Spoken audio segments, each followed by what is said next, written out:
Mais il est certain que, d'abord, le Nord a maintenu des mythes que l'on retrouve également dans l'ensemble sur l'ensemble de la Terre. Oui. Bon, ça c'est un fait.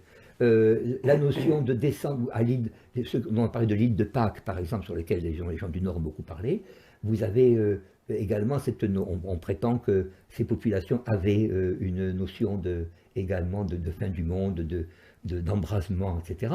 Mais vous l'avez dans Platon également. Platon dit que tantôt vous avez l'embrasement, tantôt vous avez l'inondation. Mais Aristote même parle du déluge. Ne me racontez pas que la Bible est vraie parce qu'elle parle du déluge. Vous voyez ce que je veux dire, non? C'est une notion permanente. Oui, dans l'épopée de Gilgamesh aussi, le déluge. L'épopée de Gilgamesh, tout ça.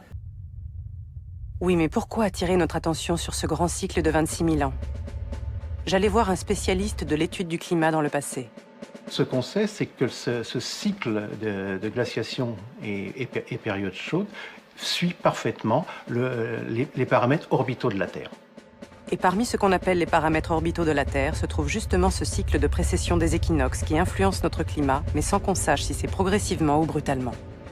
J'allais fouiller les écrits anciens. On trouvait curieusement dans les mythes, légendes et croyances d'un grand nombre de peuples de notre planète la même idée d'événements cycliques.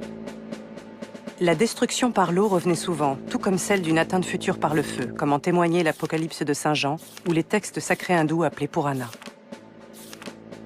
Plusieurs auteurs grecs évoquaient eux aussi des cataclysmes cycliques. L'un d'entre eux précisait même la période à laquelle ils se produiraient, tous les 10 à 12 000 ans.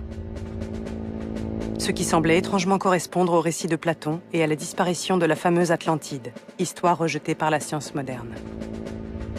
Tout comme les écrits d'Aristote, autre savant grec jugé plus fiable, concernant de grandes révolutions dans l'espace environnant la Terre, qui entraînent la disparition cyclique de ce qui recouvre le globe. Mais Dieu va le faire avec son châtiment. Et ces criminels vont y passer dans le châtiment.